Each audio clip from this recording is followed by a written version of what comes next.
everyone, how are we all doing? I hope you're all continuing to stay safe and well. I hope you've all been enjoying our videos we've been bringing you, Mark and I. We've been doing some coaching on the chipping and putting with some challenges. So we are going to move on to other parts of the game now. We're going to start today with part of the setup. You all know the setup is really important. The golf swing is a chain reaction. So if you have poor fundamentals to start with, you're probably going to hit poor golf shots. So today we're going to start with the grip. Okay, the grip dictates two things in the golf swing. It dictates how we move the golf club in our backswing and how we deliver that club face back to the golf ball at impact. The holy grail in golf is delivering that club face square to the target so we can hit somewhat straight and decent golf shot. So with that in mind, let's get started. Okay guys, so point number one, we're going to try and get the golf grip more in our fingers. Okay, so what I mean by that is we need the golf club sat more in our fingertips on the left hand for a right-handed golfer, obviously a right hand for the left-handers. We're looking for the grip to go across the fingertips from the top of the forefinger, the index finger, to the base of the pinky finger. So somewhere around here. Then we just kind of wrap those fingers round. Then we're looking to get this padded bit, this fleshy bit on top, on the bottom part of our hand, on top or on front of the golf grip itself here. So if we get this correct, we should be able to hold the club in 2 points, the forefinger and that fleshy bit here. So you can see they're the only 2 points making contact with the golf club. If that's incorrect and it's too high here, the golf club is simply going to fall out of your hands. So right across the fingers here, fleshy bit here on top, on front of the golf grip, and then just put a little bit of pressure down, try and pinch this thumb up a little bit and keep this thumb on top, if not just slightly to the right of center. Then we're going to introduce the bottom hand, the right hand. Again, that's more in the fingertips here. Try and get this more in the middle of the fingers and get that right hand more on top. When you're gripping the golf club with the bottom hand, you're looking for the bottom hand to cover the thumb on the top hand. As you can see here, it's right in that crease of the right hand and I've covered my left thumb, okay? So underneath, we can either interlock, which would be like so, which is the most common grip and probably it's more favourable for people with smaller hands, okay? Or we can have an overlap Varden grip, which is like so, and this is for people generally with bigger hands, okay? So that really is the grip, guys, as you can see face on here and side on. The reason we like to grip it more in the fingers on both hands is to give us full range of motion. We can move that club however we like in the swing. So as I mentioned earlier, you can move the club however you like if you get the grip correct, okay? If you get it too much in the palm or in the fingers, you're not going to be able to move the golf club as you want in the backswing. So getting it on like so, like I've just explained, gives you that full range of motion. I can move that club however I like.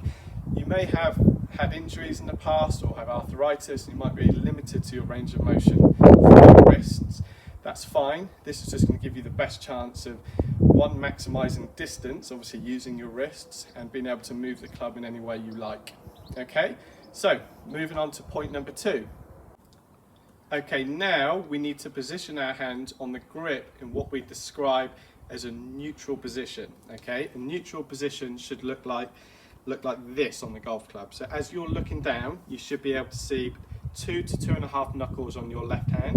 But when your bottom hand goes on, we're looking for the creases between the thumb and forefinger on both hands to be parallel to one another and running up towards our right shoulder, okay?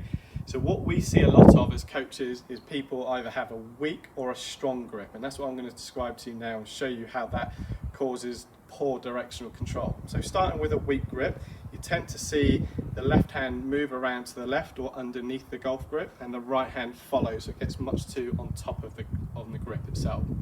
So when you take the golf club away, what happens is it rolls the forearms, which rolls the club face open. As you can see here, the club face is pointing way toward the sky, and a weak position means generally it's going to lose distance and it's going to go much higher.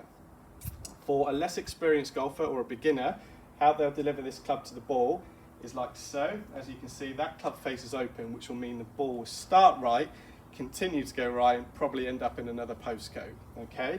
But somebody who's played the game a little bit longer will do one of two things. So from here, they're either going to swing the club over the top and try and swing left as hard as they can to square the club face up, or they're simply going to roll their forearms as much as they can to try and square that club face up. Both ways are going to produce very inconsistent shots. Now we're going to talk about a strong grip. Okay, so a strong grip would look like this. So the left hand would move very much to the right on top of the grip, like so, and you'll see all the knuckles on top of the left hand, and the bottom hand would get much more underneath and to the right of the grip again. So this would look like a strong grip. So this would mean when you take the club away into the backswing and take away, you can see now that club is very much hooded, what we describe in a strong position. That ball will go further, hence the name strong, but generally for somebody who's just started the game or a beginner, they are just going to hit the ball to the left. Okay, somebody that's played the game a little bit longer, more experienced golfer, will try and swing the golf club much more on the inside to try and square the club face up,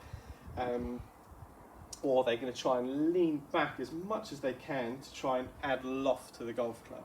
When you're in this position and got a strong grip, for your pitch and wedge 9-iron, 8-iron, it's going to be fine. The ball's going to go up into the air and it'll probably go a good distance. But when you get to your longer clubs, so your lower lofted irons, hybrids, fairway woods, you're very much going to struggle to get the ball up into the air and maximise distance, as well as always fighting that battle of the ball going left. Okay? So that's why we want to try and get our grip in what we describe as neutral position. Okay, so I'm just going to recap on everything we've done today in today's video. So starting with trying to get the club more in the fingers, we're looking to try and get it running across from the top of the forefinger to the base of the pinky finger. Okay, and then wrapping that hand on top, and again trying to get the right hand more in the middle of our fingers. Okay, and we're trying to get that right hand covering the left thumb. So when we talk about neutral position, we want to see 2 to 2.5 knuckles on that left hand, and we want to see the creases between the thumb and forefinger on both hands parallel to one another and pointing up towards that right shoulder. Okay, so this grip is going to give you the ability to move the club in any way you want in the backswing and maximise distance, but also it's going to give you the best chance of delivering that club face square to the ball, square to the target, so you can hit a straight shot. Okay, so give this a go at home, guys.